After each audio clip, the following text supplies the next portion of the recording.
Hello and welcome to the World Wanderers podcast, your source for travel stories, travel destinations, and travel philosophy. I'm Amanda. I'm Ryan. And we're your hosts. This episode of the podcast is brought to you by our supporters on Patreon. If you're a fan of the show and you get value out of it, and you'd like to get some extra bonuses like postcards from exotic places around the world, one-on-one hangouts with us, and other cool stuff, you can go to patreon.com/theworldwanderers, find out more, and support. Yeah, and just before we jump into today's episode, another quick announcement. We are still running our weekly hangouts. Those are happening on Tuesdays at 9:30 p.m. Eastern, and you can find out all the details on our Facebook page. And we are very, very excited to be running a hangout talking specifically about what it's like to be a digital nomad, answering any questions that you have about working remotely from anywhere around the world, and much, much more. So you can join that on Facebook. It's totally free, and we hope to see you there. All right. So today's episode of the podcast is all about expectations and how your expectations for a city or a country can really change the experience that you have somewhere. And the reason that we want to talk about this is because it's very top of mind because of our recent trip to Taiwan. And so we had planned to go to Taiwan after Japan, and we'd heard nothing but good things about Taiwan. We have a couple different travel friends and acquaintances who had told us that Taiwan was really awesome because it was cheap and it was nice and you could stay there for a while and not spend that much money. And so we had planned a month there. And do you want to talk a little bit about what arriving in Taiwan was like for us? Sure. So we came from Japan. We'd spent 3 weeks in Japan, mostly traveling and not really working too much. So a lot of enjoyment and good food and sushi and fun technology. And we got into Taiwan and immediately things started going wrong. So we realized we'd flown into a different airport than we thought we were going to fly into, one that was way further away from the city center. Took almost 2 hours to get through immigration. We realized it was going to take almost an hour and a half to an hour 45 to get from the airport to the place we were staying, and we were hauling around our big backpacks. So we were feeling kind of frustrated because that night earlier we had spent in the Tokyo airport, so we were pretty sleep deprived. Got to our apartment, which we rented there, and the photos of it on the internet made it look a lot nicer than it was in reality. It was still fine. A lot bigger too. Yeah, bigger and cleaner and nicer. And we were in an area of the city that was kind of like tucked away. It was fairly nice, but it was far away from all the stuff we wanted to go see. And public transit in Taiwan, although it is available, can take a long time. So some of the places we want to go, downtown Taipei, took 45 minutes from our apartment. So all of these things kind of combined on our first day there, and we were like, ugh. Yeah, that's such a perfect one-word way to describe how we first felt when we got there. And I think that it's kind of interesting because, we had this experience, and I started thinking more and more about how this is such a common thing because what people tell you can really change your perspective on a place. And I think that another great example that I can think of that's not firsthand is Roy Madigan, who's been on the podcast a number of times. He's a really good friend of ours. He went to Colombia sometime in this past year, and he was like, I think he kind of felt like, yeah, it was good, but, it wasn't as amazing as everyone talked it up to be. So many people are traveling to Colombia for the first time and they have these really low expectations of it, kind of like we did. We went there being like, well, we might die in Colombia, so, not really having high expectations. And then it completely blew everything that we had thought it would be out of the water. And it was so amazing. But now we tell people that. We tell other people, go to Colombia. Colombia is one of my favorite South American countries. And I think that going in expecting something to be amazing can really impact how you feel about it.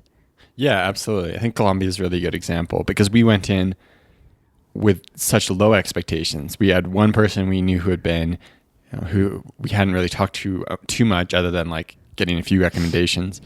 And that was the place both of our families were worried about. People we talked to were like, oh, Colombia, like drug lords, getting kidnapped in cabs, all that bad stuff was on our mind. And then we got there and had a really good experience, and it was really good. And Taiwan was almost kind of an opposite effect for us. We'd been traveling so much throughout Asia, so we had a really good lay of the land, had heard a number of really good recommendations, but kind of not in terms of specifics. People just saying, oh yeah, I love Taiwan. So going into it, we were kind of expecting, I think we were both kind of expecting a lot. Being in Southeast Asia before, where things weren't as nice but were really cheap, and Japan immediately before, where things were quite nice, and although a bit more expensive. I'm coming into Taiwan, and you make this drive on from the airport, and it's very drab. A lot of the buildings are run down, apart from a few newer ones that have gone up.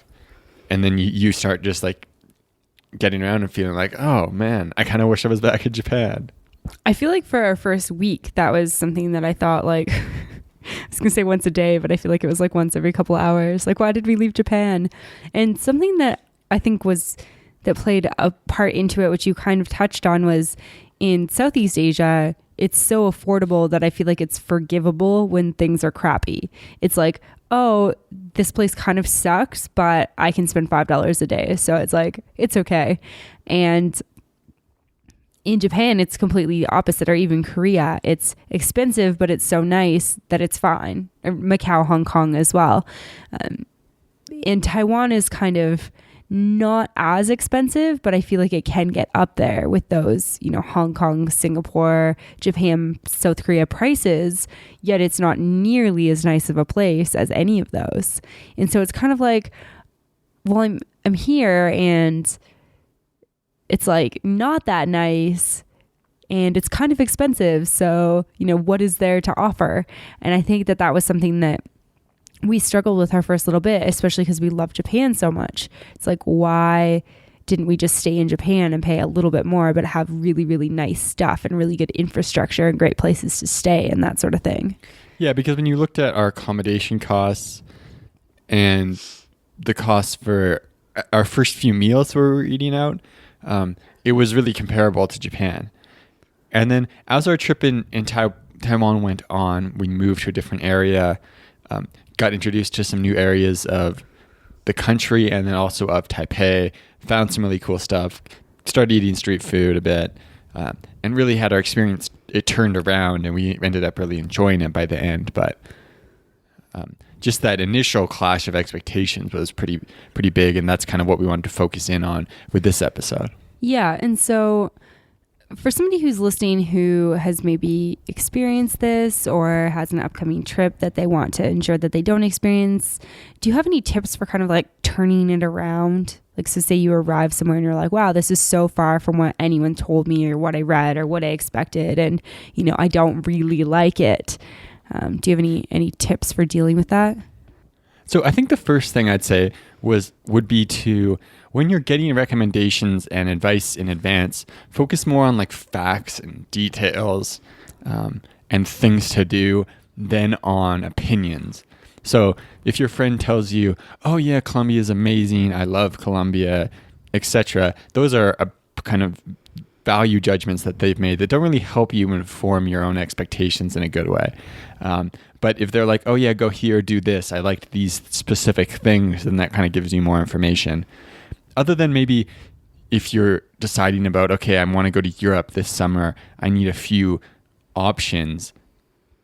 That's when kind of opinions can come in from the people who you trust their opinions. But if you're going through, if you're in a hostel and hearing people you never really even met before talk about how much they love X country as a whole, be a bit skeptical of that. And I think the thing that's important is really being clear in your own mind about what your expectations are. I feel like that's kind of the situation where you get into trouble, where you come in and you really hadn't thought clearly about it. You kind of just be like, well, I just assumed everything would be nice and I'd love it here. And it'd be like, yeah, it'd be like Singapore or like Japan. Yeah, I think that's actually a really great point. Something that I think we really made some like conscious efforts with Taiwan to kind of turn it around, like gathering lists from people, looking at restaurants that we might be interested in, meeting up with our acquaintances and friends that we knew there. And then something else we did was watch Anthony Bourdain's, was it No Reservations? I think it was the layover. Oh, layover. And it's kind of interesting because at the beginning he talks about how Taipei is not a beautiful city. And I was like, wow, it really would have been helpful for me to have read this beforehand or to have watched this, beforehand. And so I think if you have a picture in your mind of what something is going to be like, maybe just kind of, fact checking, kind of like you said, doing your own research. And nobody ever told me that Taipei was beautiful.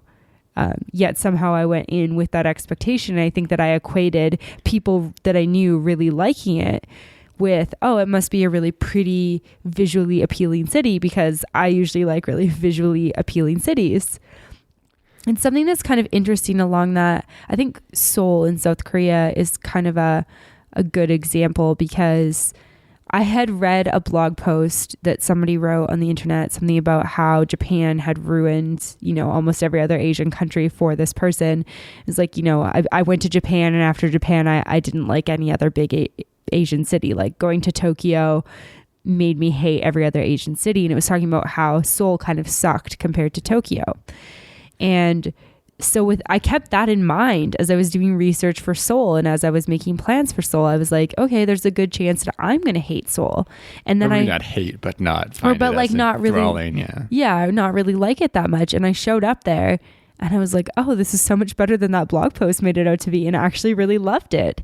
And I feel like going in with lower expectations is really, really key. Like having an understanding of what there is to do, what the city is going to be like, the culture, the people, the food, but then, having, no expectations or low expectations can really help to keep yourself open to what there is there in that place or that country. Yeah, I mean, the thing about traveling, though, is you're choosing to go visit somewhere because you think that will be an enjoyable experience. So you have to have some expectation to go somewhere in the first place, right? Yeah. If you want to keep your expectations low, I guess you can't lower them too much, or else you wouldn't want to go anywhere. Yeah, that's a good point. I've lowered my expectations so much that now I've realized I actually don't want to leave my own country. But I think it is a good point, being clear and being realistic about your expectations. Mm-hmm. Like, okay, there's probably going to be downsides here, and that's going to be fine. I think a big expectation that's easy to confirm is prices.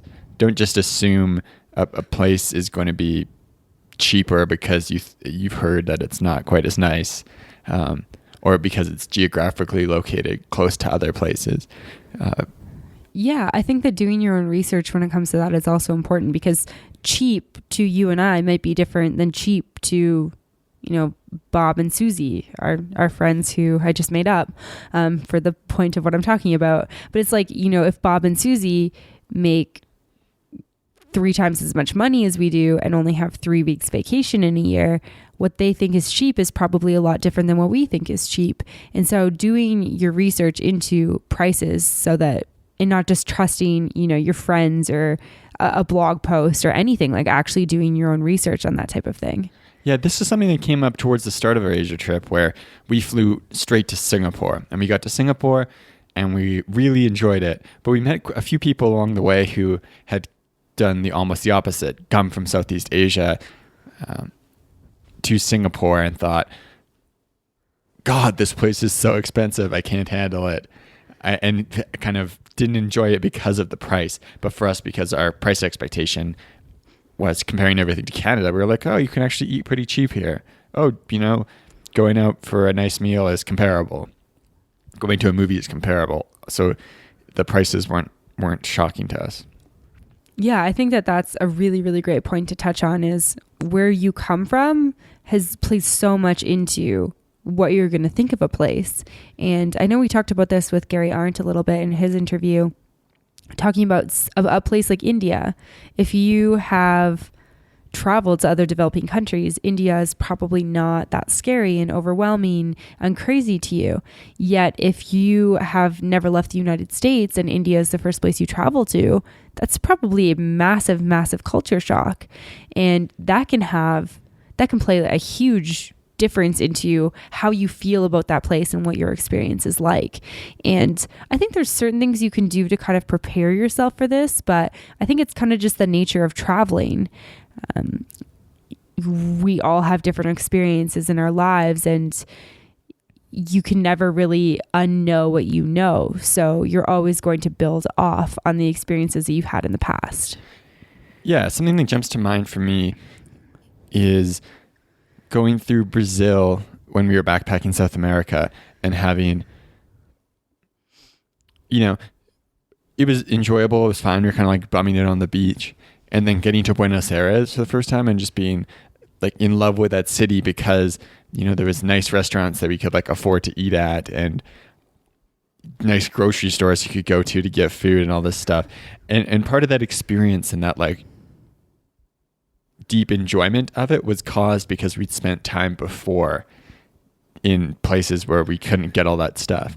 But if you had flown, from Canada right there, maybe that experience would be different.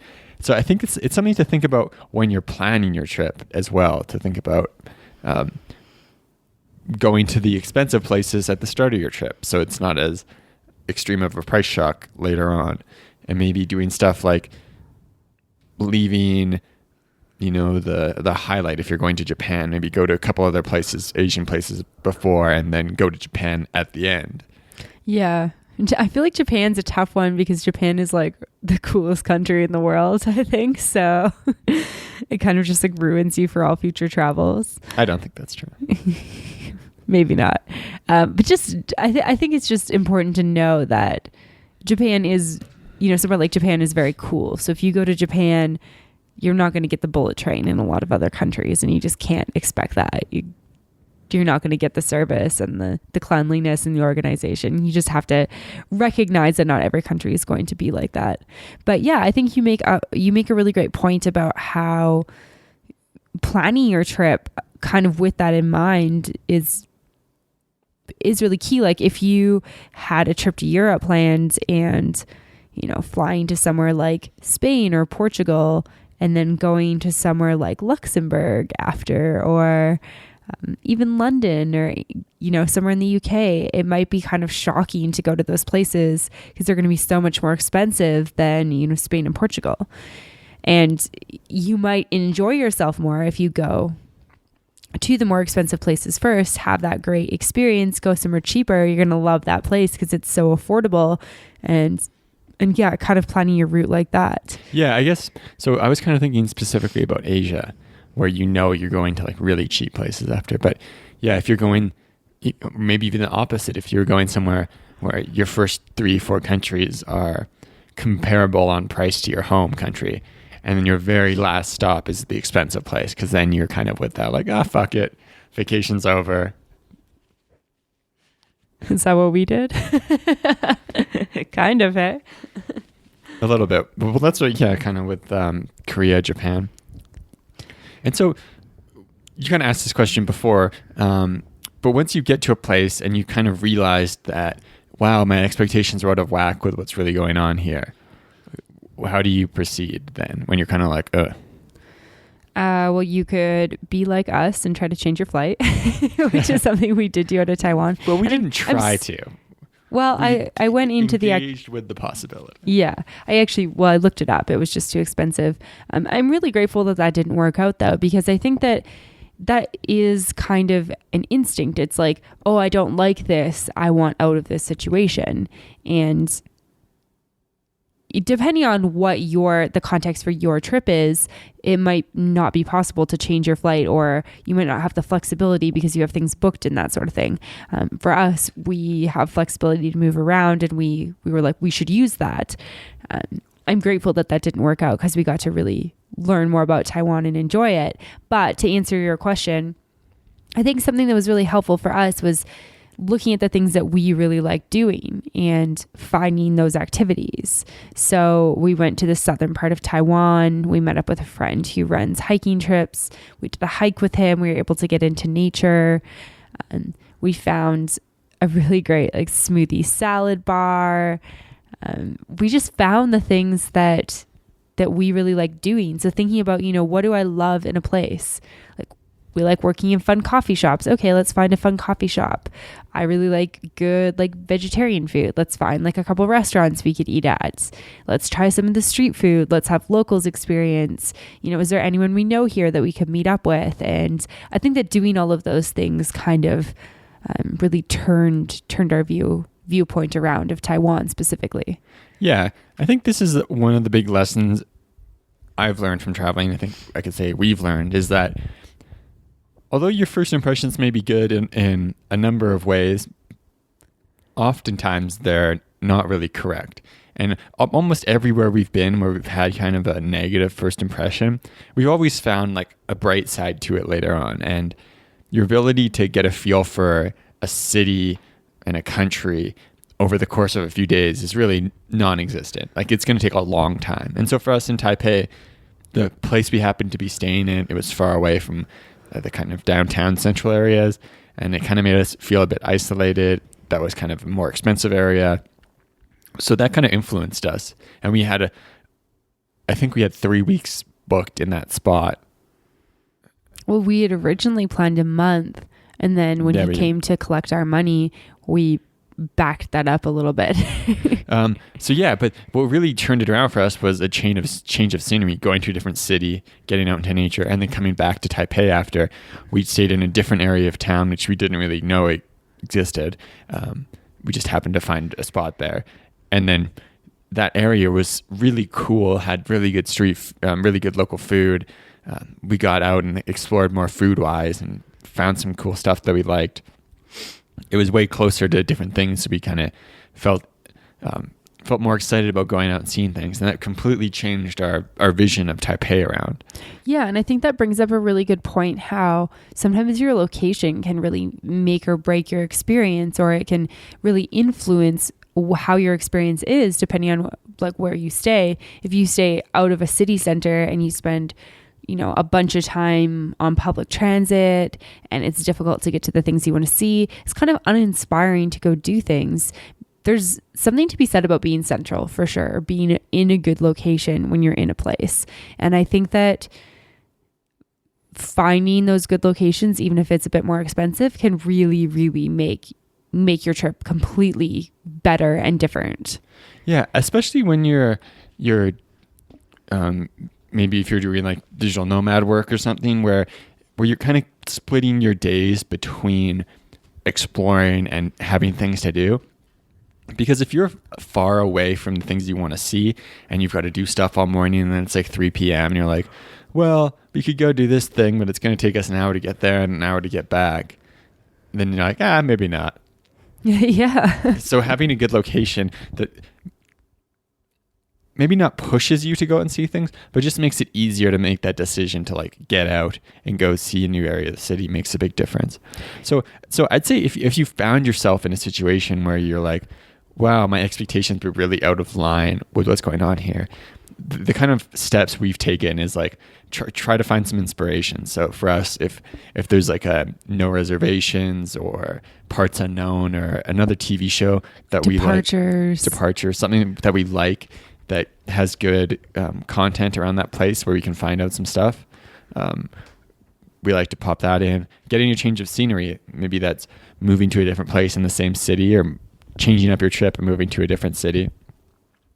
And then just being open to new experiences. So maybe you haven't, you typically don't like Taiwanese food, but you're like, okay, well, let me go try some new food out and see if I can find something I like here. And I think getting out and meeting people too and getting some better recommendations about stuff to do made a big difference. Yeah, for sure. And I think that I've been asked before, how do I find people in different countries or recommendations and that sort of thing. And I usually turn to social media, but there's other great sources like couch surfing. Even if you don't actually want to sleep on somebody's couch or host somebody, has an option to just for meetup, just the ability to hang out with somebody. And so if you find yourself in a place where you're not really like loving what you're doing, you're not loving the place, meeting local people can really change that, because they can take you to their favorite restaurants and their favorite parks, or their favorite activities to do, which might be different than the top 10 to-do lists or whatever.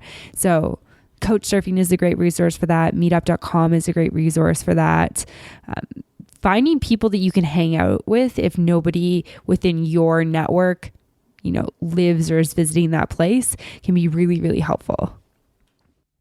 And I think that something that is important to keep in mind is that, and you kind of touched on this a little bit before, especially if you have a long period of time somewhere, like maybe you have a month or even more than a month, like maybe you're moving somewhere new, is give yourself a couple of days, because there's so many factors that can play into your first couple of days. Like, how we were talking about our entry into Taiwan. Like, I think even had we been on a different flight route and there hadn't been a crazy immigration line, that things would have been a little bit different. When you show up somewhere dead tired and you have to wait and it takes forever to get somewhere, it just kind of taints. It's like you're looking at something through like colored glasses a little bit. And I think that always giving yourself a couple of days to adjust to that place, give that place a chance to kind of, make its way into your heart, I guess you could say. I think that it's really easy to judge a city or a country off of your first impression, but that's not always accurate. Like, we arrived in Korea and my first impression was that everyone was very, very pushy and that there wasn't a lot of English speaking. And, our first couple of hours were like a little bit stressful and not that comfortable. But after a day or two, I think that I really grew to just be okay with that. And I think that would have been easy for me to be frustrated about that and be like, oh, I don't like South Korea, or I don't like Korean food because there's a lot of meat.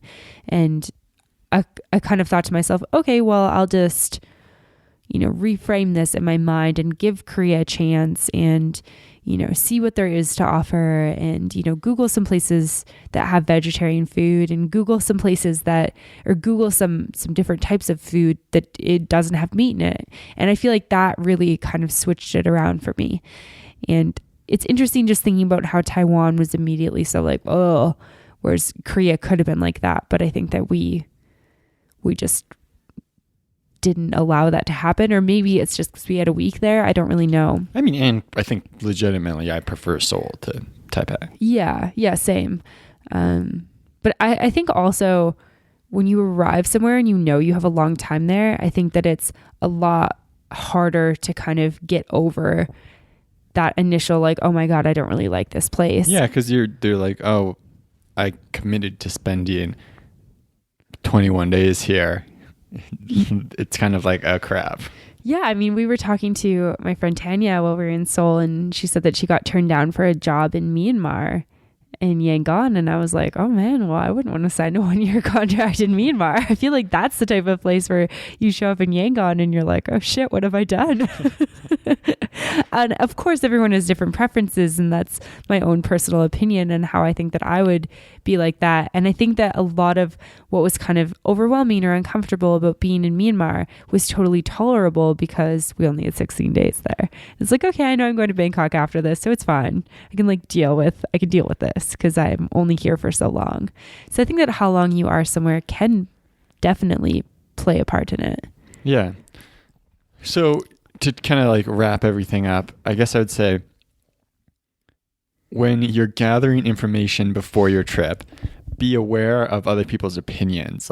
Try to look for recommendations and more specific stuff than vague opinions about things other than from the people you trust. Then be clear and aware of your own expectations going into a place. This is kind of hard to do sometimes because your expectation is like, oh, this is going to be so amazing. But then you sometimes asking yourself the question, oh, what am I expecting to get out of this? Being clear about those expectations. And then once you get into a place, be open to having an initial great time. But if things aren't going well, don't dismiss a city or country because of a few bad days. Be open to the fact that your initial interpretation could be wrong, and that the weather, the area of the city you're in, the interactions with, a few individuals can really impact your mood initially, but that doesn't speak to the place as a whole. Yeah, definitely. I think you summed that up really nicely. And for anyone out there who has any other tips that they use for experiences or expectations, definitely send us an email at info@theworldwanderers.com. And we will be giving more information on our Taiwan trip in another episode. So if you're really hoping to hear more about Taiwan specifically, you can stay tuned for that in a future episode. And hopefully you'll join us for one of our online hangouts. The ones we've had so far have been super, super fun, and we would love to get to know all of you out there who are listening to the show. And then to make a final note about Taiwan, I think we kind of cleared this up in the middle, but we ended up really leaving with a favorable impression of it. We really enjoyed the food. We kind of found out like the stuff that people really like about Taiwan. It just wasn't the same stuff that we had liked about Japan or about our experiences in Southeast Asia. But there is a lot to love there. And so although our initial impression wasn't great, we ended up really enjoying it. Yeah, definitely. And then my final point that I want to make on this, I feel like we've had a 5-minute exit, but it's okay not to like somewhere that other people like. And I think that that's important too. Like you don't have to like something just because everyone else likes it. So I think that that's something that we keep in mind as well, is that, you know, we all have different opinions and different preferences and different things we like about traveling and things we look for in our trips. And the way that you travel might be different than the way that Ryan and I travel. And therefore you might like different things than us. And that's totally okay too. So if you get somewhere, you don't really like it and it doesn't change like it did for us in Taiwan, that's also fine. Absolutely. All right. As always, thanks for listening and we will chat with you soon. Ciao. To find more information, relevant links, and photos talked about in this week's episode, check out theworldwanderers.com. If you have a question, comment, or feedback, send us an email at info@theworldwanderers.com. Join our community on Facebook at The World Wanderers or on Twitter at WorldWanderers1. As always, thanks so much for listening. Have a great day. Bye.